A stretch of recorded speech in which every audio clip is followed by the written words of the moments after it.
Because one thing we can count on in life is, not only death and taxes, but we can count on change. Change is inevitable.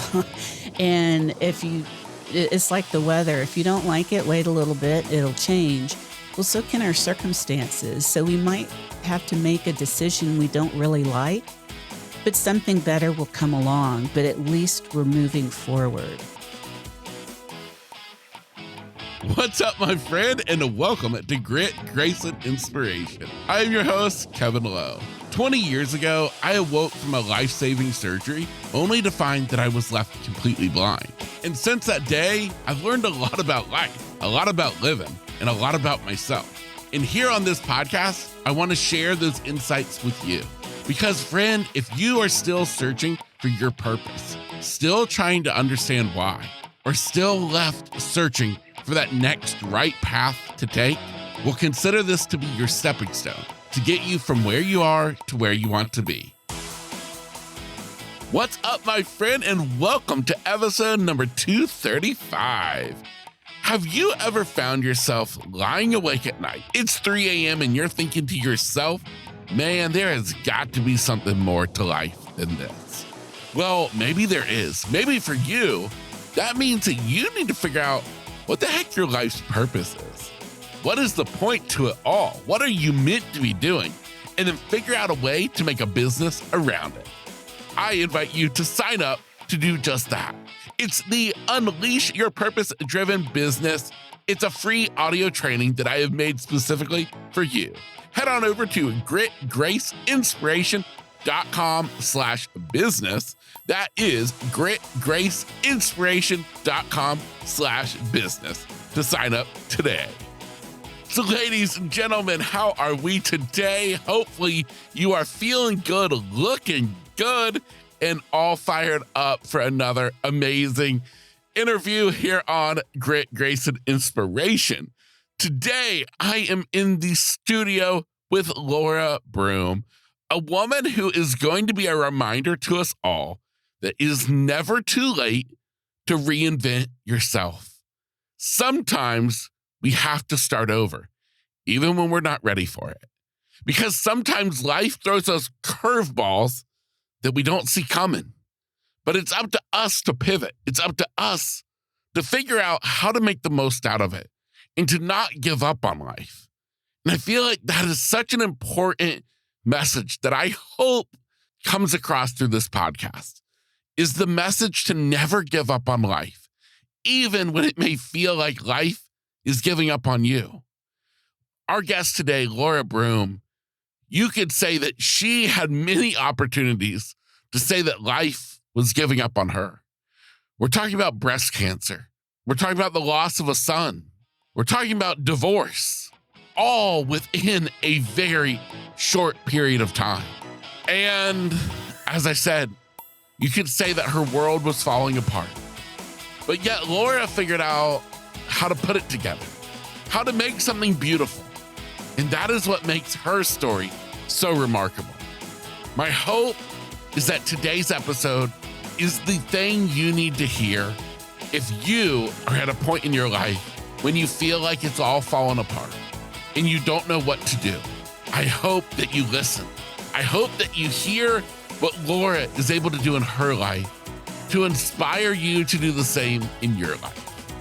My friend, this is Grit, Grace, and Inspiration, episode number 235. Turn up the volume, lean a little bit closer as I introduce you to today's amazing guest. Enjoy today's episode. It's going through the fire and finding new purpose and meaning and just rediscovering joy again. And I like to think of it kind of like a butterfly, coming out of a dark, confined cocoon and just getting released from that cocoon and just flying over a beautiful field of colorful flowers. In fact, that's the cover of my book, is I just want that freedom of being just in just that dark, confined space Yeah. Yeah. I love that. I love that so much. So Laura, I want to unpack your story for my listeners today. And I know there was a time period in your life when so many things started happening, negative things that started occurring. But take me back to kind of life before that. What was life like for you? What was going on in your life prior to that 5 year span? What were your hopes, your dreams, ideas for the future? What give me a idea of life for you at that point.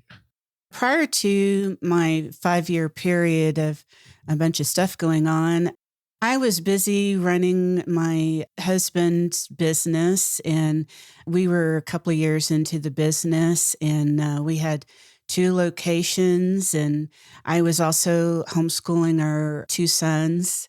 It was a busy time for me. I was just kind of go, go, go doing my duty, just going through life, I guess, kind of existing in a way. Yeah. Yeah, absolutely. Now, so where were you living? Where have you grown up at? Growing up, I'm a native Houstonian, and I lived in Houston for most of my life. The last 16, 17 years, I've been in San Antonio. Growing up, I had just a wonderful childhood, very close family. We have a wonderful sense of humor, and life was pretty good, and got married in my right around 30, kind of 10 years after all my friends did.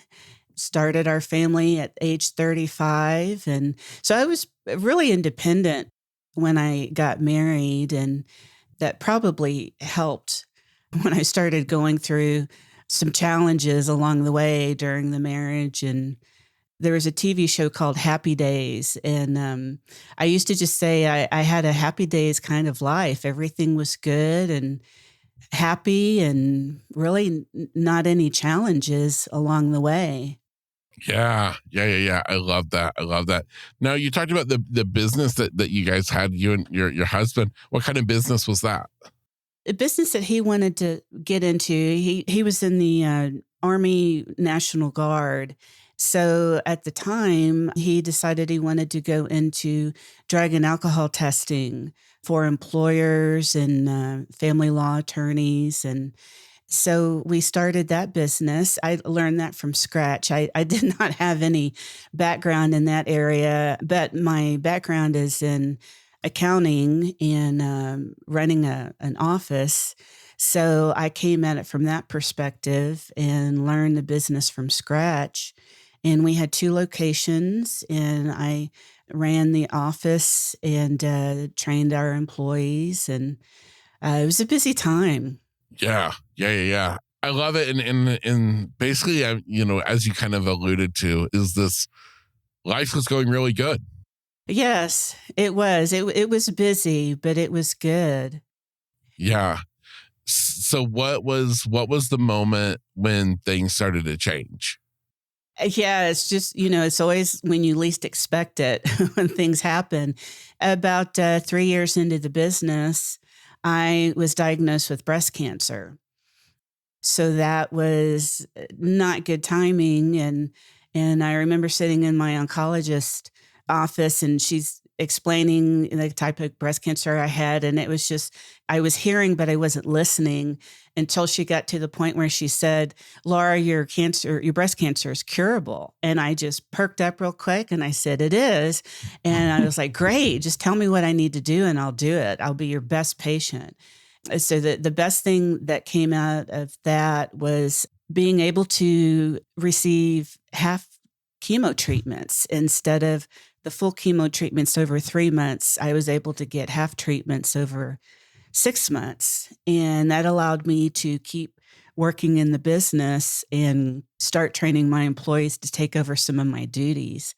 And so I just plugged away at that. It was rough in the beginning, being nauseous, and then the nausea medicine made me nauseous. So, Yes. but there was a sign in the chemo room that said, "Stay positive. Things could be worse." And And that was just, it was so true. That kept me going, just seeing that sign every time I went into the chemo room. Yeah. Yeah. During that time, I mean, what kind of support did you have to get through that? Friends, family, support groups? Was there anybody in particular that you really leaned on? My sister, I have a twin sister, and she was living with us at the time. We've always been close. We, call ourselves the Giggle Twins. And and she did. She helped me find the humor in losing my hair. You're going to lose your hair, but when it actually happens, it's like, oh my goodness, and I'm looking at my hair on my pillowcase, and it's like, oh my gosh, it's happening. I really do have cancer. We came up with a lot of fun stories about the wig, because when I had cancer, it was in the summertime, and you being in Florida, Florida and South Texas are very similar weather, and it would just be so hot outside, and I would think, my goodness, I hope my wig does not catch fire because I'm just burning up. So we had a lot of fun with, coming up with scenarios, using my wig like a baseball cap if I got mad, throwing it down on my feet and say, now listen here. And so, you just had to find the humor in difficult situations to make it more manageable. Oh my goodness. I love that so much, because that is so true in my own life, is that you have got to find stuff to laugh at to keep from crying. It's like, just start laughing and that will stop you from crying. So it is. And it's really hard to do. I mean, when I lost my hair, I started crying because it's like, it was really a rude awakening. But then I thought about that time, I think G.I. Jane had come out with Demi Moore. And there's a scene where Yes. she's shaving her head. I never saw the movie, but I just saw the trailer. And I thought, you know what? If she can do it, so can I. And I got the clippers out and I just shaved my head. It's like, just get it over with. And Wow. and I cried, but then I thought, it's going to grow back, Laura. It's going to grow back. Just get on with it. And I just started to focus on what I could do. So I got my wig, and it took me 2 wigs to find one that I liked, but then we had fun joking around about that, how many wigs can I get? What colors do I want? And, Yes. it makes it more tolerable, knowing that Yes. this too shall pass. Yeah, absolutely. Absolutely. Now, at the end of the 6 months of treatment, was the cancer gone? It was. I mean, I was so blessed. God really was with me during that time. And in fact, I finished my last treatment on December 31st. And so that was a wonderful way to bring in the new year. Yes. But a couple of months later, my oldest son, whom we had adopted, died by suicide. And that was very difficult. I was in the hospital getting ready to have my double mastectomy. So that was really a tough time for me. Wow, wow, wow, wow, wow, wow. So, okay, we've just entered the second massive blow in this time span. We've talked about breast cancer. Now, literally that happened while you were having that procedure done, is when he killed himself? The day before, unbeknownst to me at the time, when the chemo stopped, it turned on a marker that I had for congestive heart failure. And so I was retaining a lot of fluid, and my breathing had gotten a little cumbersome. And I just was in the hospital to try to get rid of some fluid before my surgery. And when that happened, I just was kind of in shock. And then when my husband came up, my husband had brought our son up for me to talk to him. He just recently was going through, his behavior had changed, and things were going on with him that we just couldn't find out. I knew he was hanging around some different people, because his best friend had told our son, I can't hang around with you if you're going to hang around these people. But I didn't quite know that at the time, but I knew something was going on in between the business and my breast cancer, and just I couldn't keep up with everything. And so my husband had taken our son home. Fortunately, the hospital was just a few minutes from the house. And then my husband came back a couple hours later to tell me that our son had died by suicide. And the nurses were like, "Do you want to postpone the surgery?" And, we're ready with the sedative. And I just was in shock, but it's like, no, I was dreading the surgery anyway. It's like, let's just get the surgery over with. And our pastor from our church, he and his wife came up to visit us. They had gone through very similar situation a couple of years prior. And it was so comforting to hear them, give us support and encouragement. And being a Christian, I had to trust in God's promises. And I knew I would see our son again. And I can't bring him back, but I can have the hope of seeing him again, and I can honor his memory. He was a good kid. Something happened the last couple of months prior to all this happening, and I won't really truly know, but I can't do anything about that. And I choose to focus on the good. And he did a lot of good things prior to that time period. And both our boys were Eagle Scouts. And my son who died also helped other kids move towards getting their Eagle Scouts. And so, he was a good kid. It just something was going on at the time. That was a difficult time period, but the good that came from that is I became a mentor with foster youth who age out of the foster care system and go into adulthood living on their own. So I'm able to mentor them and teach them some life skills and resilience. So that's how I choose to honor my son's memory, is to help foster youth. Wow. Well, I mean, I applaud you so much for really using what your son went through, what happened, to now be a benefit to others in the way that you're able to be a mother, to keep being a mom. But I mean, can I just say that, I mean, the fact that you were told this right before surgery, Yeah. I can't imagine what it was like for you coming out of surgery. I mean, that is just, I can't even imagine.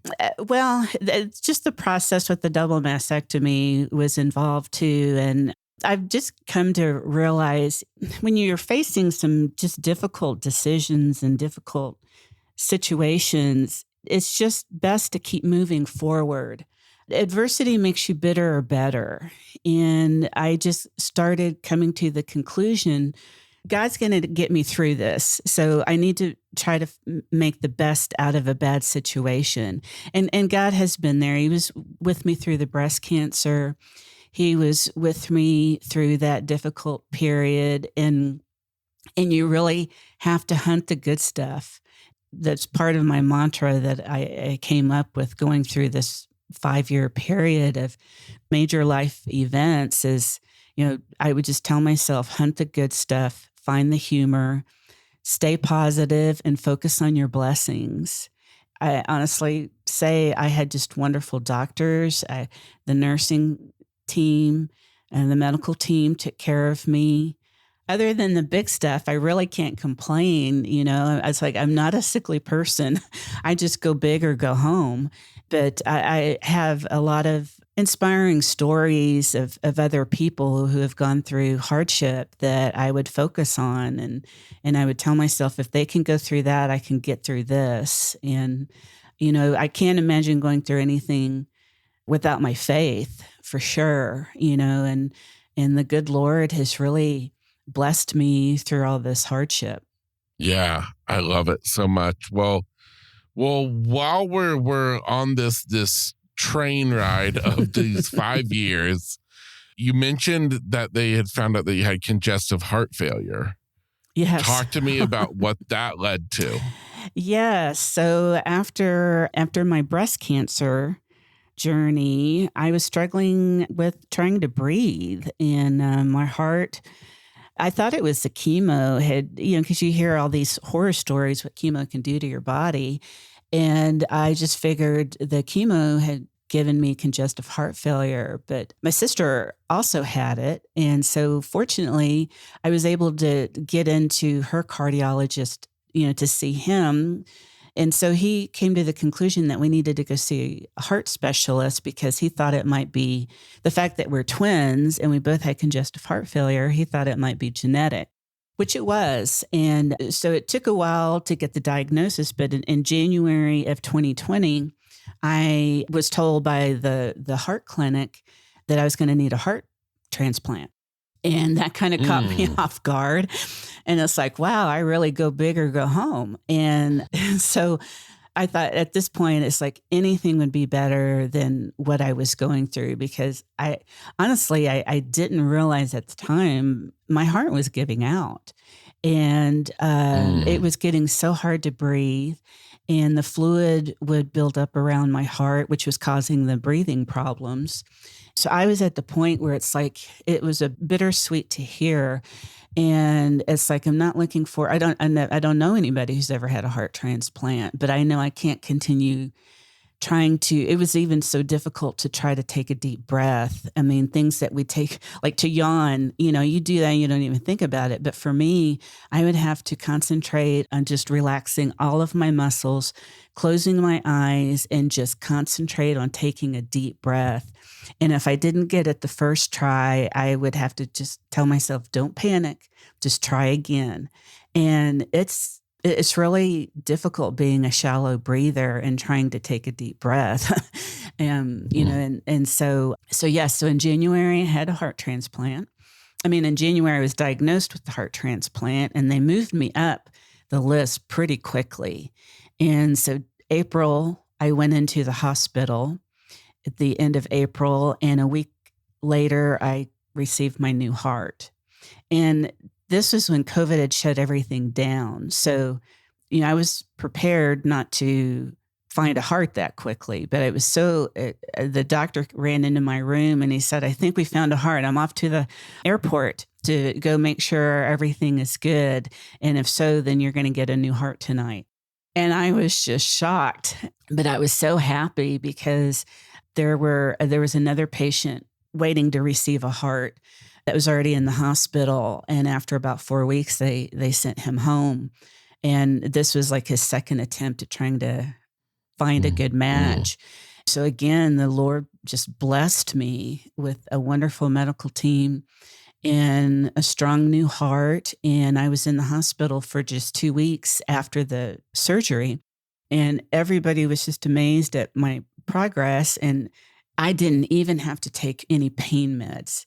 Can you believe that? After Wow. major heart transplant, I didn't feel any pain. And I do not have a high tolerance for pain. I'm a weenie when it comes to pain. And I just felt like the Lord was just really, really, really looking out for me. And so I went home Mother's Day weekend, had a wonderful time. I was so excited to be with my family and with the new heart. And the doctors told me I was going to have to quarantine at home for a year to make sure I did not have any infections with my new heart.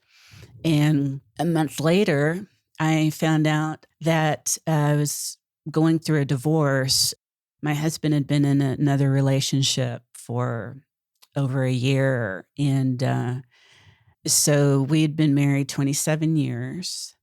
And that was harder than my heart transplant, taking that. I was devastated. I felt betrayed. I felt abandoned. That was probably the lowest I had ever been. COVID shut everything down. I was to be quarantined for a year with my heart. And now I'm looking at a divorce, and it's like, who's going to take care of me? They told me I needed 24-hour care for the first couple of months. And so I moved in with my twin sister, and she was working remotely during COVID. And surprisingly, once again, the good Lord was really looking after me because I was not as convalescent as I thought I was going to be, which was a good thing because it's like, what am I going to do with my life? I'm 58 years old. I'm not going to be another statistic of a middle-aged divorcee. I thought I feel like I'm younger and I feel like I've got a lot left. I've got a new strong heart. What am I going to do with my life? And so it was a really rude awakening of what are you going to do now, Laura? How are you going to move forward? And it was when I realized, radical acceptance is when you have to accept things out of your control, and you don't have to like it. You don't have to, you don't have to agree with it, but you have to accept it. You have to acknowledge it. It is what it is and move on. And once I went through the grief stages and I got to the anger stage, I got really angry, and I really got angry with myself because I realized God gave me a new heart, a new strong heart is the words the doctors used. Why am I feeling sorry for myself and being bitter over a choice my husband made? What am I going to do to move forward with my life now? And that's when I came to the acceptance stage, and I'm like, I'm going to do something with my life. I've got a lot of years to live, and I'm going to do what I put off doing all these years. And so that's when I started looking at what do I have to offer? What's my experience? What are my strengths? And what are my passions? Because I have I guess at the time it was like 8 months that I still had to quarantine at home. So it's like, okay, I know how to run a business. I've got experience being an entrepreneur. I will start an online business. Well, what am I going to do? And I realized, well, everybody tells me, gosh, you're so resilient. You have such a good attitude when you go through difficult things. So I thought that's what I'm going to do is I'm going to teach other people how to do this. So all that happened 3 years ago. And so I established my 3-step resilience framework. And this framework, it can be applied to any type of circumstance. It didn't have to be major life events like I went through, but it can be just a simple thing. What I find is it's a wonderful way to learn how to make decisions and to accept change and to practice gratitude and think outside the box to find opportunities. And there's no reason that, in my opinion, that anybody needs to feel stuck or feeling like their life is out of control or that they have no options. We always have choices. It's how we choose to look at things, and developing a growth mindset is a wonderful way to start. Yeah. Okay. You have unpacked a lot. And I have to just go back and just recognize again how incredible you are. Because, you have unpacked so much on us of just one domino falling after another, all the way up until then you get out of surgery. You've got this new heart. You've got a new chance at life. And then all of a sudden, another domino drops by your husband leaving. You said at that point you were 58 years old? Yes. Mm-hmm. So you're 58 years old, and you're faced all of a sudden with a kind of a reinvention, a choice of what do I do now? The fact that you continued to press forward, the fact that you continued to see the positives, continued to see the blessings that God was giving you, instead of just looking and falling into just deep, dark depression and anguish over all the negative, you focus on the positive. And then you figure out, okay, if what worked for me, maybe can work for other people. first and foremost, you are amazing. I well, thank you, Kevin. So are you with your story. Like I said, when adversity hits, you have to decide if it's going to make you bitter or better. And I felt like I was still too, even though I'm 58, I'm still just too young to give up hope. And we have another son. Our sons were 3 months apart. And it's like I've got to live for him too, and my family, and I mean life goes on, and that's a hard thing to accept when you go through adversity, especially when you lose somebody. But you got to make the best and the most of the life we have here on earth. And like I said, I'm thankful for my faith, because I couldn't have gone through all this without knowing that God, he sees everything and he knows everything, and he has a purpose for me, because otherwise I would have died Yes. on that table. And so it's like I have to live my purpose. Yes. Oh my gosh. You are amazing. You're amazing. Now you said that you moved in with your twin sister. Yes. So the twins are back together at this point in the story. Yes, the twins are back. We went full circle. We went from being married to living our own lives to having kids to getting divorces and moving back in together. You know what that says to me is it goes back to something in my own life is family. Yes. Family is everything. Yes. And what I love about you, what I love about your story is it mirrors mine of the two pillars of faith and family. Yes. Yes.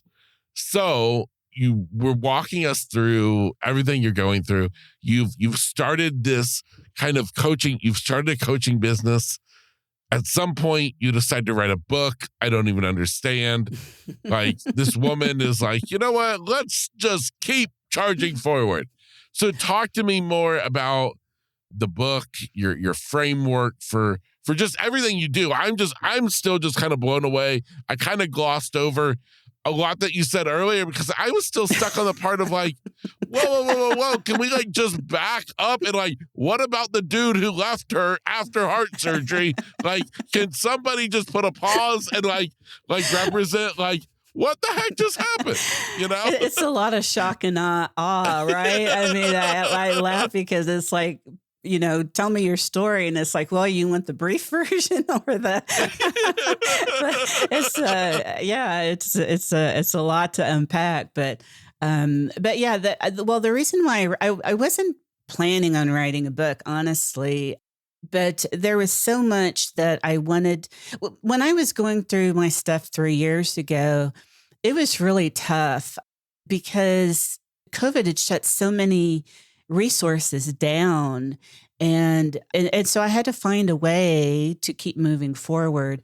So I thought, I bet there's other people out there. Like, you just wish you had a manual, how do I get through this? Because like I said, I love stories of other people who have been through hardship and how did they get there. And so I thought, that's what I'm going to do. I'm going to write kind of a manual, so to speak. So my book, like you said, is called Flourishing After Adversity.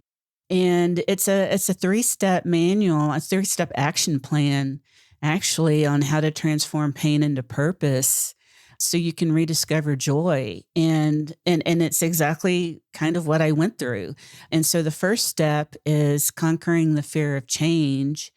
And I think that's the hardest thing, is that developing a growth mindset and radically accepting your circumstances and just making a commitment to focus on what you can do. And I think that's so important, because when we go through difficult times, we tend to focus on what we can't do.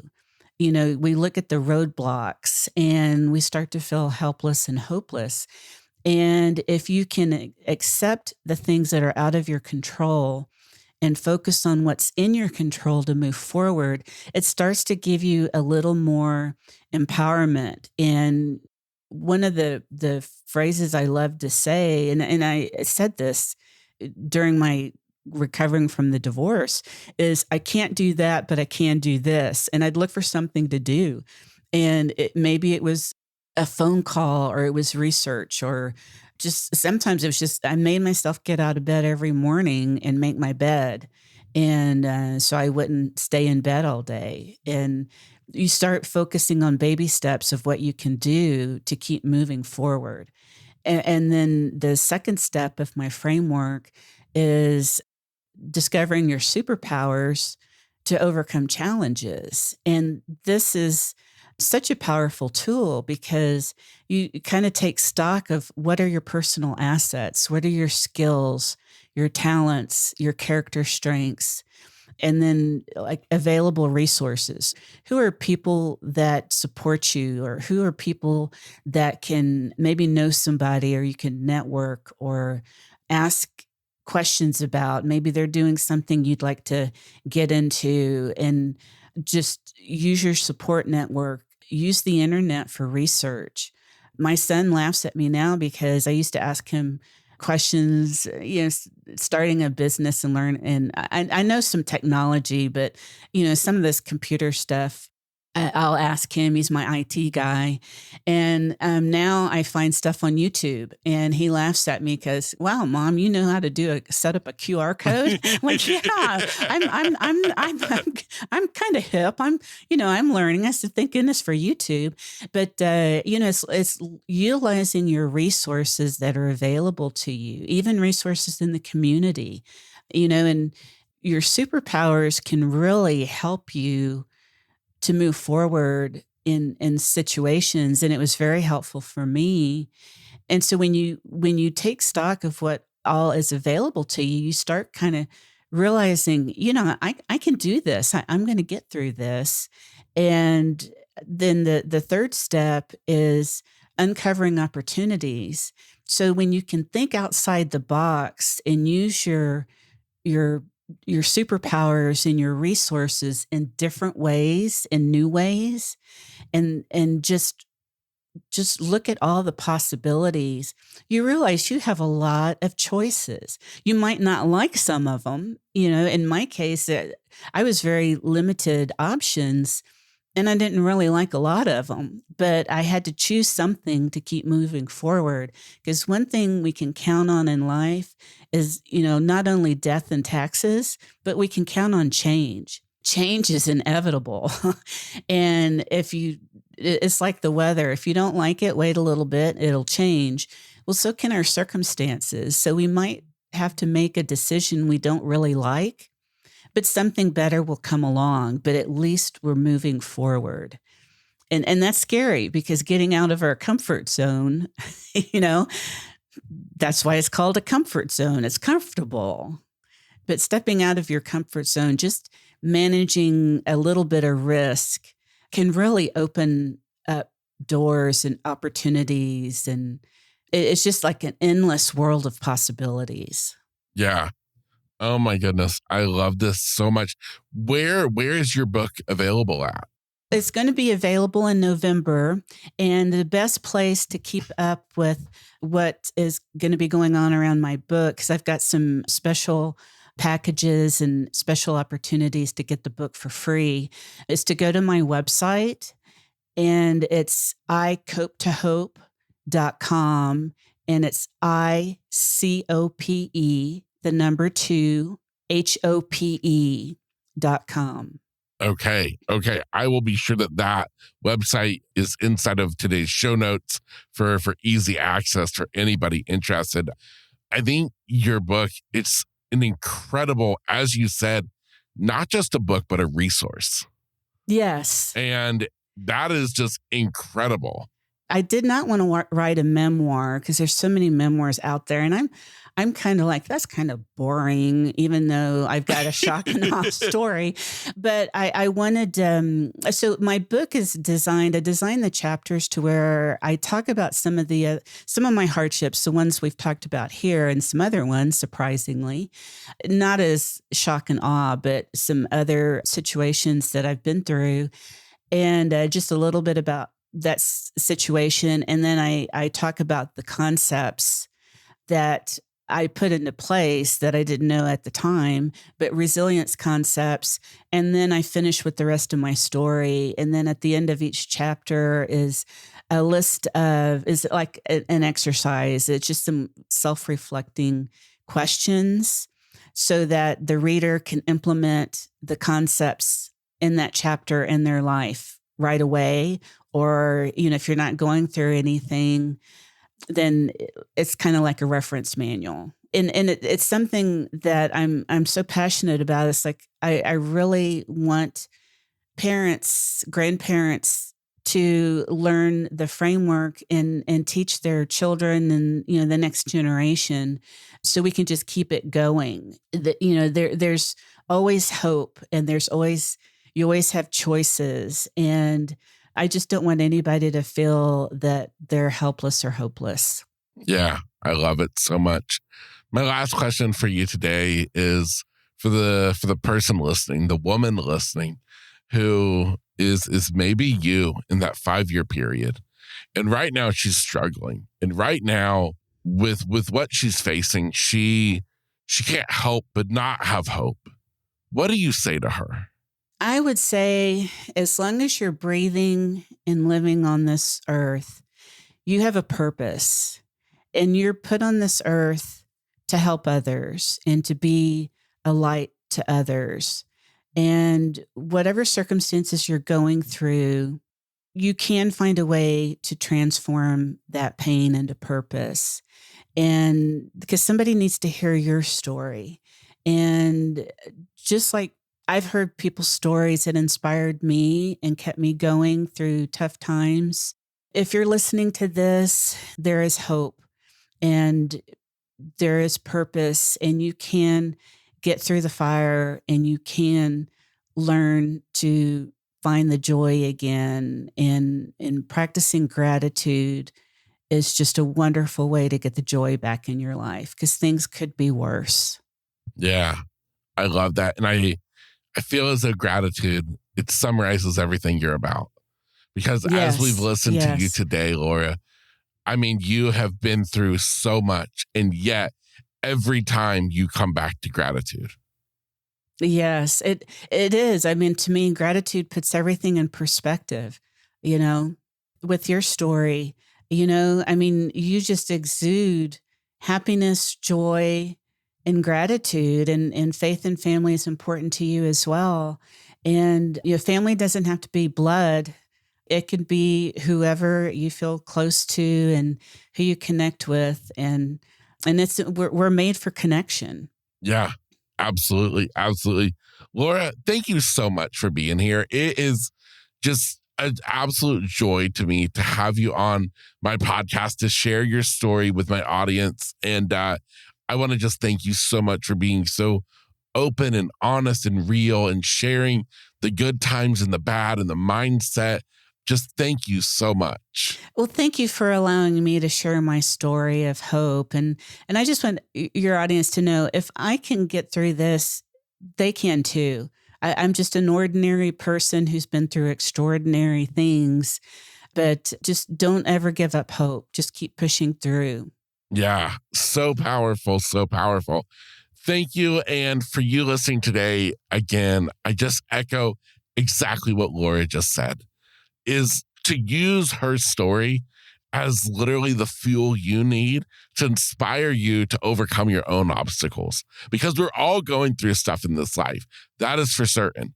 Your challenges are no less or greater than anyone else's. So don't ever listen to anything on this podcast and think to yourself, wow, well, they can do it, but I can't. That's where you're wrong. Because I'm telling you, you are capable, able, and deserving of having everything that you can imagine in this life. Sometimes you just got to fight for it. You got to have gratitude. You got to get your priorities in check, and you got to know what you're chasing after. My name is Kevin Lowe. This is Grit, Grace, and Inspiration, helping you to take on the day every day, no matter what challenges or obstacles stand in the way. I'll see you next week.